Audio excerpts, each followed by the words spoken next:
Brought you by UTL solar 78,000కు subsidy పొందండి. సబ్సిడీతో UTL on grid solar system ను ఇన్స్టాల్ చేసుకోండి.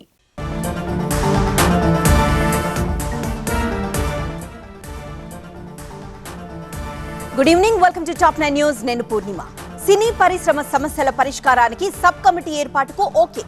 ఇండస్ట్రీకి ప్రజాప్రభుత్వం సహకారం ఉంటుందన్న సీఎం రేవంత్ రెడ్డి. బౌన్సర్లు సహకరించినప్పుడు చట్టపరమైన చర్యలు తప్పవన్న డీజీపీ. ఇలాంటి టాప్ 9 న్యూస్ చూద్దాం. హైదరాబాద్ లోని కమాండ్ కంట్రోల్ సెంటర్ లో సీఎం రేవంత్ రెడ్డితో సినీ ప్రముఖులు కీలక భేటీ జరిగింది. ఈ సమావేశానికి ఎఫ్టీసీ చైర్మన్ దిల్ రాజు సహా 22 మంది నిర్మాతలు, 13 మంది దర్శకులు, 11 మంది నటులు హాజరయ్యారు. సినీ పరిశ్రమ అభివృద్ధి, సమస్యల పరిష్కారం, ఇటీవలే జరిగిన పరిణామాలపైన చర్చించారు. సినీ పరిశ్రమ సమస్యల పరిష్కారానికి సబ్ కమిటీ ఏర్పాటు చేయాలని నిర్ణయించారు. సినీ పరిశ్రమ అభివృద్ధికి, సమస్యల పరిష్కారానికి ప్రజా ప్రభుత్వం సహకారం ఉంటుందని భరోసా ఇవ్వడం జరిగిందని సీఎం రేవంత్ రెడ్డి ట్వీట్ చేశారు. అందరూ సీఎంలు ఇండస్ట్రీని బాగానే చూసుకున్నారని, రేవంత్ సర్కార్ కూడా ఇండస్ట్రీని బాగానే చూసుకుంటోందన్నారు రాఘవేంద్రరావు. తెలంగాణలో అద్భుతమైన టూరిస్ట్ స్పాట్లున్నాయన్నారు. గతంలో చిల్డ్రన్స్ ఫిల్మ్ ఫెస్టివల్ ను చంద్రబాబు హైదరాబాద్ లో నిర్వహించారని, ఇప్పుడు ఇంటర్నేషనల్ ఫిల్మ్ ఫెస్టివల్ ను హైదరాబాద్ లో పెట్టాలని సమావేశంలో కోరారు రాఘవేంద్రరావు. ఎలక్షన్ రిజల్ట్ లాగే సినిమా రిలీజ్ అయిన రోజు కూడా ఉంటుందన్నారు మురళీమోహన్. సినిమా రిలీజ్ లో కాంపిటీషన్ వల్లే ప్రమోషన్ కీలకంగా మారిందన్నారు. ప్రపంచవ్యాప్తంగా తెలుగు సినిమాలు విడుదలవుతున్నాయని, అందుకే ప్రమోషన్ ను విస్తృతంగా చేస్తున్నామన్నారు. సంధ్యా థియేటర్ ఘటన బాధించిందన్నారు. ప్రభుత్వంపై నమ్మకం ఉందన్నారు దగ్గుబాటి సురేష్ బాబు. ప్రభుత్వానికి సినీ ఇండస్ట్రీ మద్దతు ఎప్పటికీ ఉంటుందన్నారు. గత ప్రభుత్వాల మద్దతుతో సినీ ఇండస్ట్రీ హైదరాబాద్కు వచ్చిందన్నారు. ఇంటర్నేషనల్ ఫిల్మ్ డెస్టినేషన్ గా హైదరాబాద్ ఉండాలన్నారు. నెట్ఫ్లిక్స్, అమెజాన్ సహా అన్ని ఏజెన్సీలకు హైదరాబాద్ కేర్ ఆఫ్ గా ఉండాలన్నారు. యూనివర్సల్ లెవెల్లో స్టూడియో సెటప్ ఉండాలని సీఎంతో జరిగిన సమావేశంలో నాగార్జున సూచించారు. హైదరాబాద్ వరల్డ్ సినిమా క్యాపిటల్ కావాలని, ప్రభుత్వం క్యాపిటల్ ఇన్సెంటివ్లు ఇస్తే సినీ పరిశ్రమ గ్లోబల్ స్థాయికి ఎదుగుతుందన్నారు నాగార్జున. సంధ్యా థియేటర్ లాంటి ఘటనలు పునరావృతం కాకుండా చూస్తామన్నారు అల్లు అరవింద్. షూటింగ్లకు బెస్ట్ స్పాట్ హైదరాబాద్ అని ముంబై వాళ్ళు ఎప్పుడూ చెబుతూ ఉంటారని, అయితే ముంబైతో పోలిస్తే ట్రాఫిక్ తక్కువ ఉండడం మనకు ప్లస్ అన్నారు. ప్రభుత్వానికి అన్ని విధాలా సహకరిస్తామన్నారు అల్లు అరవింద్. సినీ పరిశ్రమ సమస్యల పరిష్కారానికి త్వరలోనే 5 లేదా 7 సబ్ కమిటీ ఏర్పాటు చేయబోతున్నారు. ప్రభుత్వం నుంచి 2 మంత్రులు, ఇండస్ట్రీ నుంచి నిర్మాతలు ఉండే అవకాశం ఉంది. కమిటీలో ఎఫ్టీసీ చైర్మన్ దిల్ రాజు కూడా ఉంటారు. త్వరలోనే ఇండస్ట్రీ ప్రముఖులంతా సమావేశమవుతారన్నారు దిల్ రాజు. ప్రస్తుతం అడిగిన అంశాలపై 15 రోజుల్లో నివేదికిస్తామన్నారు. పౌరుల భద్రతకు ప్రాధాన్యత ఇస్తామన్నారు తెలంగాణ డీజీపీ జితేందర్. షోల నిర్వహణలో పౌరులకు అసౌకర్యం కలగకుండా చూడాలని సినీ ప్రముఖులకు సూచించారు. ముందస్తుగా అనుమతులు తీసుకోవచ్చని, నిబంధనలు పాటించాలన్నారు. బౌన్సర్ల ప్రవర్తనపై ఫిర్యాదులున్నాయని, బౌన్సర్లు సహకరించినప్పుడు చట్టపరమైన చర్యలు తప్పవని డీజీపీ క్లారిటీ ఇచ్చారు. గురుకులాల్లో పిల్లలు చనిపోతూ ఉంటే సీఎం ఎందుకు స్పందించట్లేదన్న హరీష్ రావు. నరేందర్ రెడ్డి వ్యాఖ్యలపై ఐజీ సత్యనారాయణ అభ్యంతరం. కామారెడ్డిలో 3 మృతిపై వీడని మిస్టరీ. ఇలాంటి top 9 news Telangana today segment లో చూద్దాం. కిమ్స్ ఆసుపత్రిలో శ్రీతేజ్ ను పరామర్శించారు హరీష్ రావు. సంధ్యా థియేటర్ తొక్కిసలాట ఘటనపై సీఎం రేవంత్ 12 రోజుల తర్వాత స్పందించారన్నారు హరీష్ రావు. అప్పటి వరకు ఒక్క మంత్రి శ్రీతేజ్ ను పరామర్శించలేదని, ఆ 12 రోజుల్లో ఏం జరిగిందని ప్రశ్నించారు. గురుకులాల్లో పిల్లలు చనిపోతూ ఉంటే సీఎం రేవంత్ ఎందుకు స్పందించడం లేదన్నారు. బీఆర్ఎస్ నేత ఎర్రోళ్ల శ్రీనివాస్ కు బెయిల్ నాంపల్లి కోర్టు మంజూరు చేసింది. పోలీసుల విధులకు ఆటంకం కలిగించిన కేసులో ఇవాళ ఉదయం ఎర్రోళ్ల శ్రీనివాస్ ను అరెస్ట్ చేశారు. ఉస్మానియా ఆసుపత్రిలో వైద్య పరీక్షల అనంతరం నాంపల్లి కోర్టులో హాజరుపరిచారు.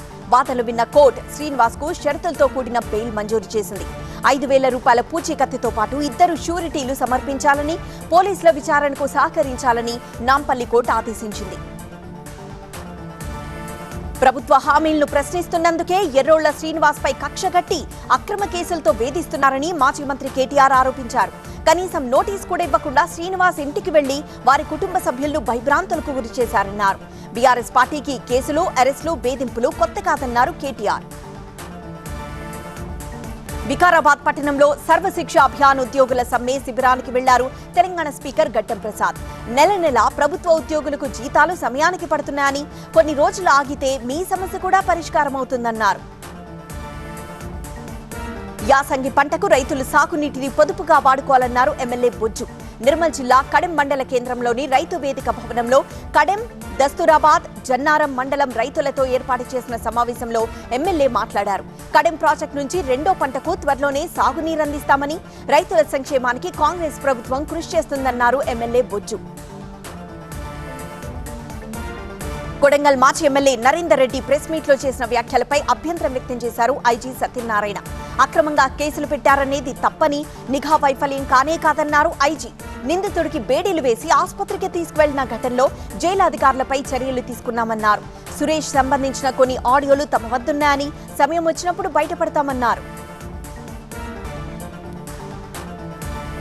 పులివెందుల క్యాంప్ కార్యాలయంలో ప్రజా దర్బార్. కరెంటు ఛార్జీల విషయంలో వైసీపీ, టీడీపీ మధ్య మాటల యుద్ధం. జమిలి ఎన్నికలతో నష్టమే అంటున్న బీవీ రాఘవులు. ఇలాంటి టాప్ 9 న్యూస్ ఇప్పుడు చూద్దాం. కడప జిల్లా పులివెందుల క్యాంప్ కార్యాలయంలో ప్రజా దర్బార్ నిర్వహించారు మాజీ సీఎం జగన్. క్యాంప్ కార్యాలయానికి భారీగా తరలివచ్చారు వైసీపీ కార్యకర్తలు, నాయకులు. జగన్ వెంట కడప ఎంపీ అవినాష్ రెడ్డి, వైసీపీ నేతలు హాజరై ప్రజల నుంచి వినతి పత్రాలు తీసుకున్నారు. ఉదయం 9:30 నుంచి మధ్యాహ్నం 1 గంట వరకు ప్రజల సమస్యలను అడిగి తెలుసుకున్నారు. చంద్రబాబు 6 నెలలకే తన నిజ స్వరూపాన్ని బయటపెట్టారన్నారు వైసీపీ నేత మేరుగ నాగార్జున. కరెంటు ఛార్జీల విషయంలో 15,500 కోట్ల రూపాయల భారం వేశారన్నారు. అనధికారికంగా కరెంటు కోతలు విధిస్తున్నారని, చంద్రబాబు బదిలీ వెళ్లిన 20,000 కోట్ల భారాన్ని డిస్కంలకు జగన్ చెల్లించారన్నారు. చంద్రబాబు మోసాలపై రేపు వైసీపీ ఆధ్వర్యంలో ధర్నా చేస్తామన్నారు. అధికారులకు వినతి పత్రాలు సమర్పిస్తామన్నారు. వైసీపీ చేసిన పాపాల కారణంగానే ప్రజలపై విద్యుత్ భారం పడుతుందన్నారు టీడీపీ నేత వర్ల రామయ్య. గత ప్రభుత్వం అవినీతి, అసమర్థత వల్ల విద్యుత్ శాఖలో భారీ నష్టం జరిగిందన్నారు. సోలార్ విద్యుత్ ఒప్పందాల్లో అవినీతి జరిగినట్లు అమెరికా కోర్టే తేల్చిందన్నారు. విశాఖ ఉక్కును ఉద్ధరిస్తున్నామని కేంద్రం చెప్తున్నవన్నీ అసత్యాలే అన్నారు APPCC chief Sharmila. Steel plant మీద కేంద్రానిది సవతి తల్లి ప్రేమ అన్నారు. కన్నడ ఉక్కు మీదున్న ప్రేమ ఆంధ్రుల హక్కు మీద మోదీకి లేదని విమర్శించారు.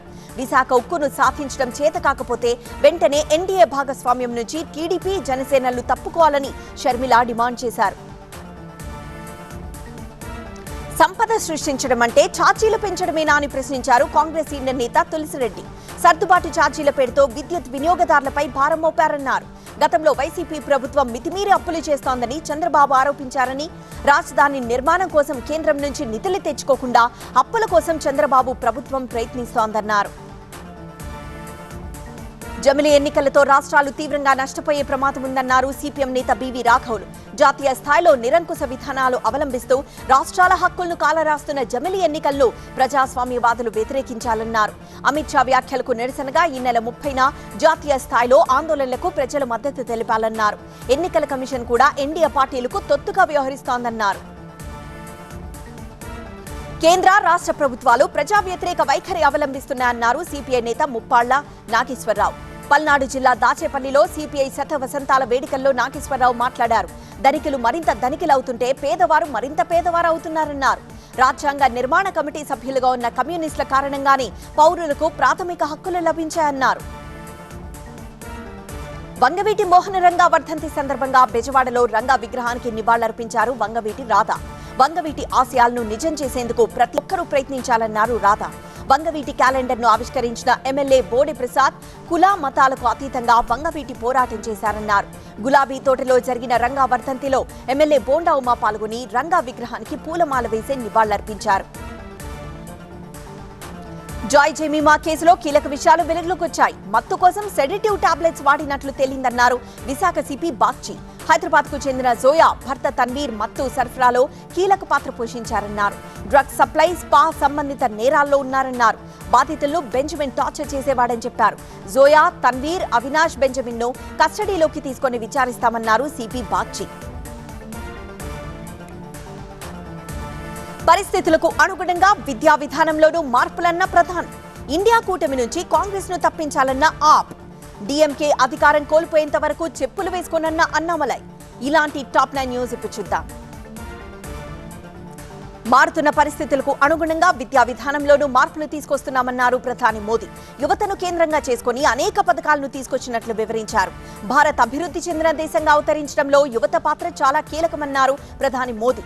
మారుతున్న సాంకేతిక పరిజ్ఞానాన్ని అందిపుచ్చుకొని యువత ఆర్టిఫిషియల్ ఇంటెలిజెన్స్, మెషిన్ లెర్నింగ్ లో నైపుణ్యం సాధించాలని సూచించారు. మహాత్మా గాంధీ ఏఐసీసీ అధ్యక్షుడిగా బాధ్యతలు స్వీకరించి 100 ఏళ్లు పూర్తవుతున్న సందర్భంగా కర్ణాటకలోని బెళగావిలో ప్రత్యేక సమావేశం నిర్వహిస్తోంది కాంగ్రెస్ వర్కింగ్ కమిటీ. నవ సత్యాగ్రహ బైఠక్గా నామకరణం చేసిన ఈ భేటీకి పార్టీ అగ్రనేతలు సోనియా, రాహుల్, ప్రియాంక, ఇతర సిడబ్ల్యూసీ సభ్యులతో పాటు మొత్తం 200 మంది కీలక నేతలు హాజరయ్యారు. సిడబ్ల్యూసీ భేటీలో 2 తీర్మానాలను ఆమోదించనుంది కాంగ్రెస్ పార్టీ. అలాగే వచ్చే ఏడాది చేపట్టాల్సిన కార్యాచరణతో పాటు రాజ్యాంగ నిర్మాత అంబేద్కర్ పై అమిత్ షా చేసిన వ్యాఖ్యలపై కూడా ఈ సమావేశంలో చర్చిస్తారు. శుక్రవారం ఉదయం ఏఐసీసీ సభ్యులు పార్టీ కార్యకర్తలతో జై సంవిధాన్ ర్యాలీ నిర్వహించనున్నారు. మరోవైపు నవ సత్యాగ్రహ బైఠక్ సందర్భంగా కాంగ్రెస్ పార్టీ ఏర్పాటు చేసిన బ్యానర్లు వివాదం రాజేశాయి. కాంగ్రెస్ పార్టీ ఏర్పాటు చేసిన ఫ్లెక్సీల్లో జమ్మూ కశ్మీర్లోని పలు ప్రాంతాలు లేకపోవడంపై కమలం పార్టీ నేతలు ఆగ్రహం వ్యక్తం చేస్తున్నారు. గాంధేయ భారత్ పేరుతో కొందరు కాంగ్రెస్ వ్యక్తులు దేశ చిత్రపటాన్ని వక్రీకరించారని, బుజ్జగింపు రాజకీయాల కోసం కాంగ్రెస్ ఎలాంటి పని చేయడానికైనా సిద్ధంగా ఉంటుందనడానికి ఈ బ్యానర్లే నిదర్శనమని బీజేపీ నేత సుధాంశు త్రివేది అన్నారు. ఢిల్లీలో వచ్చే ఏడాది అసెంబ్లీ ఎన్నికలు జరగనున్నాయి. ఈ క్రమంలో ఇండియా కూటమి నుంచి కాంగ్రెస్ ను తప్పించాలని ఆమ్ ఆద్మీ పార్టీ డిమాండ్ చేసింది. కాంగ్రెస్ నేత అజయ్ మాకన్ అరవింద్ కేజ్రీవాల్ పై తీవ్ర వ్యాఖ్యలు చేశారని, 24 గంటల్లో కాంగ్రెస్ పార్టీ మాకన్ పై చర్యలు తీసుకోవాలని డిమాండ్ చేశారు. లేదంటే ఇండియా కూటమి నుంచి కాంగ్రెస్ ను తప్పించేందుకు ఇతర పార్టీలతో మాట్లాడతామన్నారు ఆప్ నేత సంజయ్ సింగ్. ఈవీఎంల వ్యవహారంపై NCP SP party MP Supriya Sule కీలక వ్యాఖ్యలు చేశారు. ఆధారాలు లేకుండా ఈవీఎంలను నిందించలేమన్నారు. ఎలక్ట్రానిక్ ఓటింగ్ యంత్రాల్లో అవకతవకలపై కొందరు ఆరోపణలు చేస్తున్నారని, ఇందులో వాస్తవాలను బయటికి తీసుకొచ్చేలా చర్చ జరగాల్సిన అవసరం ఉందన్నారు. ఈవీఎంల ద్వారా జరిగిన ఎన్నికల్లో తాను 4 సార్లు ఎంపీగా ఎన్నికైనప్పుడు అందులో స్కామ్ ఉందని ఎలా చెప్పగలనన్నారు. చెన్నైలోని అన్నా యూనివర్సిటీలో అత్యాచార ఘటన ప్రకంపనలు సృష్టిస్తోంది. రాష్ట్రంలో శాంతి భద్రతలు పూర్తిగా అదుపు తప్పిపోయాయని, దీనికి అధికార డీఎంకే ప్రభుత్వమే కారణమని బీజేపీ విమర్శిస్తోంది. ఈ క్రమంలో బీజేపీ రాష్ట్ర అధ్యక్షుడు అన్నామలై డీఎంకే అధికారం కోల్పోయేంత వరకు చెప్పులు వేసుకోనని చెప్పారు. చెప్పులు లేకుండానే నడుస్తానన్నారు.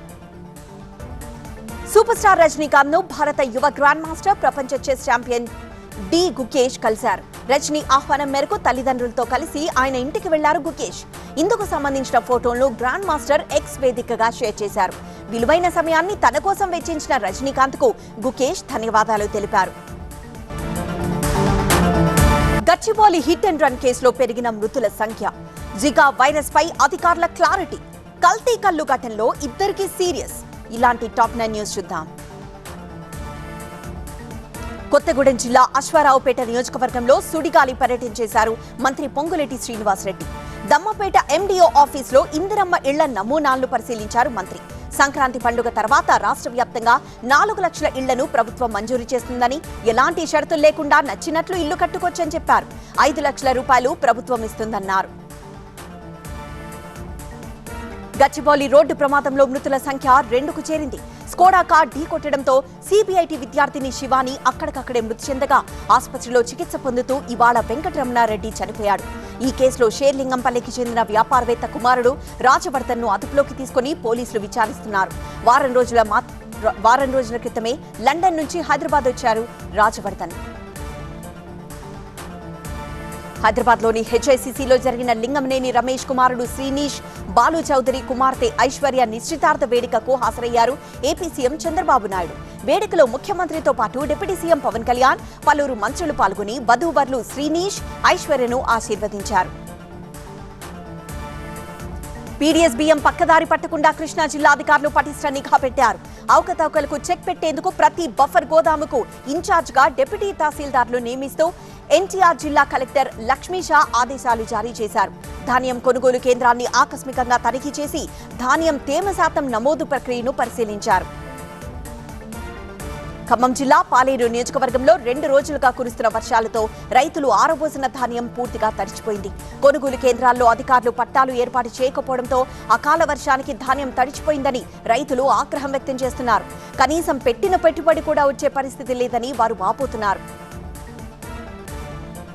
కోనసీమ జిల్లా రామచంద్రాపురం ఏరియా ఆసుపత్రి దగ్గర ఉద్రిక్తత నెలకొంది. శిశువు మృతికి వైద్యులు బాధ్యత వహించాలని బాధిత కుటుంబ సభ్యులు డిమాండ్ చేశారు. కడుపులో శిశువు చనిపోయిన విషయం వైద్యులకు తెలిసి ఇక్కడ ఆపరేషన్ చేయకుండా కాకినాడ ప్రభుత్వ ఆసుపత్రికి రిఫర్ చేసి చేతులు దులుపుకున్నారని బంధువులు ఆరోపిస్తున్నారు. నెల్లూరు జిల్లా వెంకటాపురంలో జికా వైరస్ ఆనవాళ్లు లేవని అధికారులు ప్రకటించారు. బాలుడితో పాటు మరో 22 మంది చేసిన టెస్టుల్లో నెగటివ్ వచ్చిందన్నారు. ఎవ్వరికీ జికా వైరస్ లేదని పుణె ఇన్స్టిట్యూట్ ఆఫ్ వైరాలజీ స్పష్టం చేసిందన్నారు. నల్గొండ జిల్లాలో కల్తీ కల్లు కలకలం రేపింది. కల్తీ కల్లు తాగి 6 అస్వస్థతకు గురయ్యారు. వీరిలో 2 పరిస్థితి విషమంగా ఉంది. వారిని హైదరాబాద్ కు తరలించారు. శౌరిగౌరారం మండలం పేర్కకొండాపురంలో ఘటన జరిగింది. కేసు నమోదు చేసుకుని దర్యాప్తు చేస్తున్నారు ఎక్సైజ్ పోలీసులు. అల్పపీడనం ప్రభావంతో హైదరాబాద్లోని పలు ప్రాంతాల్లో మోస్తరు వర్షం కురిసింది. వాహనదారులు ప్రయాణికులు ఇబ్బందులు పడ్డారు. వర్షానికి జనం తడిసి ముద్దయ్యారు. వర్షానికి తోడు చలి తీవ్రత కూడా పెరగడంతో ఇళ్ల నుంచి బయటికి రావాలంటేనే ప్రజలు ఇబ్బంది పడుతున్నారు. Brought you by UTL solar 78,000కు సబ్సిడీ పొందండి. సబ్సిడీతో UTL on grid solar system ను ఇన్స్టాల్ చేసుకోండి.